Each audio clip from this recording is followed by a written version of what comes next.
আজকে তোড়া মাছ নিয়ে এসেছে, তো তোড়া মাছ দিয়ে পেঁপে দিয়ে আর আলু দিয়ে পাতলা পাতলা ঝোল রান্না করবো। আর কিভাবে আমি এই রান্নাটা করবো পুরো ভিডিওটা দেখতে। এই ছোট পেঁপেটা দিয়ে আজকে একসাথে রান্না হয়ে যাবে।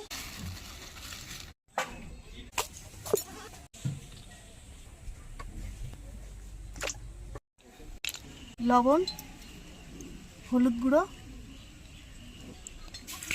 মাখিয়ে নেব।